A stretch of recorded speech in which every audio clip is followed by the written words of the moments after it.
नमस्कार YouTube family, जय हिंद जय महाराष्ट्र। मी पुण्याची तृप्ती स्वागत करते आपले यूट्यूब चॅनल भारतीय खाद्य संस्कृतीमध्ये तृप्ती सूपशास्त्रातील नवीन कुकिंग व्हिडिओमध्ये।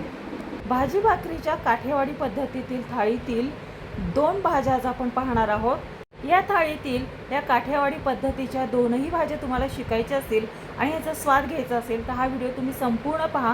व्हिडिओ आवडला तर व्हिडिओला नक्की लाईक करा। थाळीतील दोन भाज्या आज आपण पाहणार आहोत। त्याच्यातील एक मसालेदार भाजी पाहणार आहोत, थोडीशी ग्रेव्ही पण थोडीशी पातळ अशी, आणि दुसरी सुकी पालेभाजी।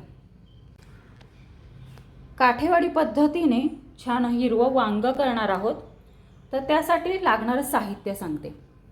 काठेवाडी पद्धतीने हिरवं वांग बनवण्यासाठी 20 रुपयाची ही अशा पद्धतीची काटेरी छान छोटी छोटी वांगी लागतात। अशी वांगी घ्यायची, काटेरी घ्यायची, फ्रेश घ्यायची, पहा अशी फ्रेश घ्यायची। तसेच 20 रुपयाची गाठी शेव लागते, 20 रुपयाचे शेंगदाणे लागतात, 15 रुपयाचे पांढरे तीळ लागतात, 10 रुपयाची मिरची लागते हिरवी, तसेच 20 रुपयाची कोथिंबीर लागते, 5 रुपयाचा पुदिना लागतो, 10 रुपयाचा लसूण लागतो आणि 10 रुपयाचा कांदा लागतो। अशा पद्धतीने हे साहित्य लागतं। आणि दुसरी भाजी आज आपण करणार आहोत ती म्हणजे ही लाल माठाची भाजी। ही लाल माठाची भाजी अशी असते, पहा हे आहेत लाल माठ। लाल माठाची भाजी सुद्धा आपण आज बनवणार आहोत। थाळीतील ही दुसरी पालेभाजी आहे आणि ही पहिली भाजी आहे। तर चला, काठेवाडी पद्धतीने हे हिरवं वांग बनवताना खास असा मसाला तयार करायचा आहे।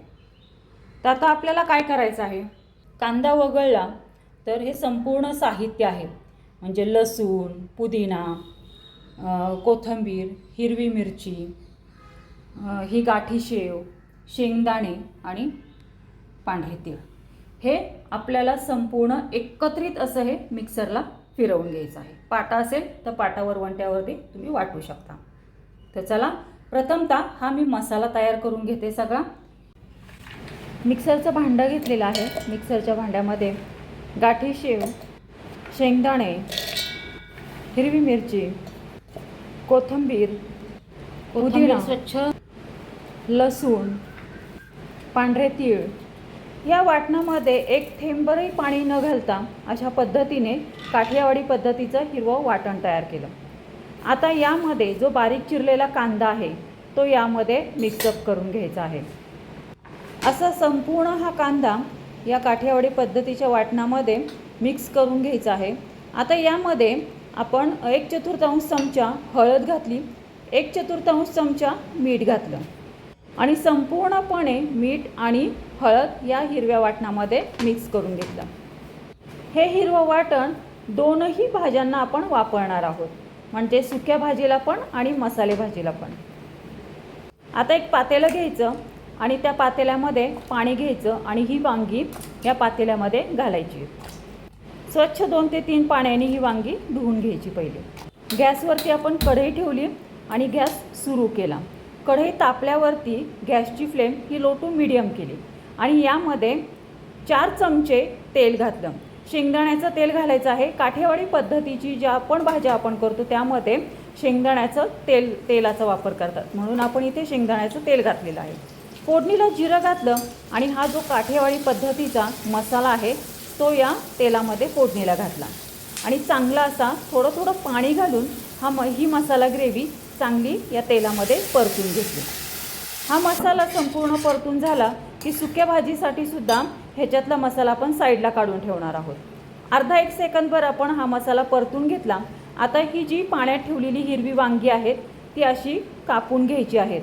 आतमध्ये कीड वगैरे आहे की नाही ही सुद्धा पाहायची, कारण वांग्यांमध्ये काय होतं की काही वेळेस कीड वगैरे असते। हे असे 4 भाग करायचे वांग्याचे आणि कीड वगैरे आहे की नाही आतमध्ये ती पाहायची। सगळ्या वांग्यांची असेच 4 भाग करून आपण घेतले। वांग्याचे असे 4 भाग केल्याच्या नंतर आतमध्ये आपण ह्याला मीठ चोळून घेतलं आणि नंतर ही वांगी हे काठेवाडी पद्धतीचे हिरवं वाटण आहे परतलेलं, यामध्ये ही वांगी फोडणीला घातली।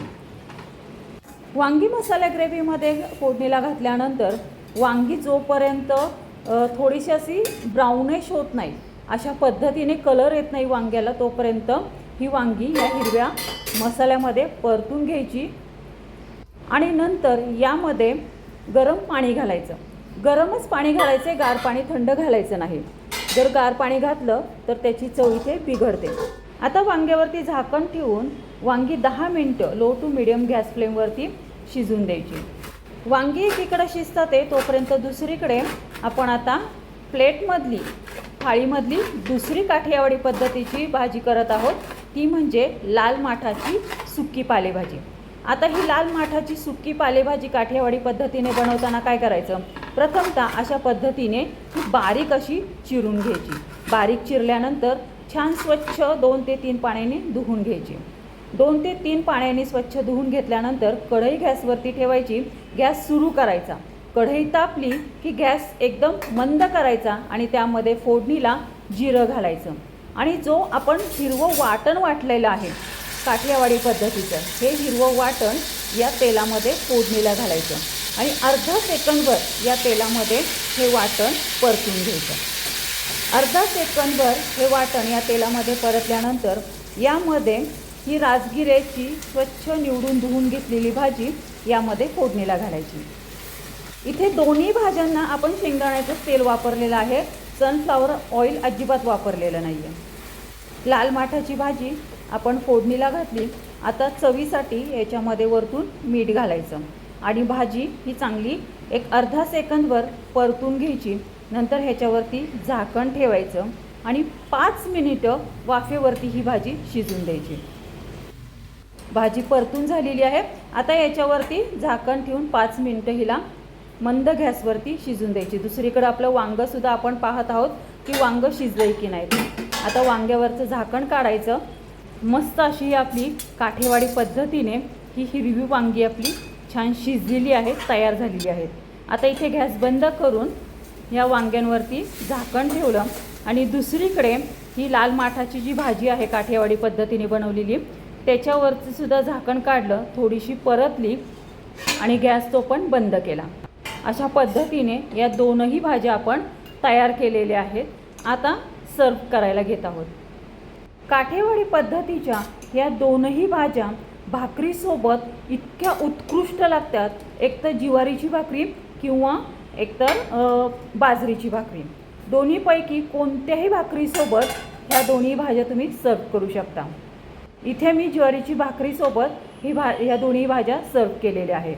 तर यूट्यूब फॅमिली, कशी वाटली तुम्हाला आजची ही आपली भाजी भाकरीच्या थाळीमधील काठियावाडी पद्धतीच्या या दोन्ही भाज्या, लाल माठाची सुकी पालेभाजी आणि हिरव्या वांग्याची मसालेदार भाजी आवडली का तुम्हा सर्वांना?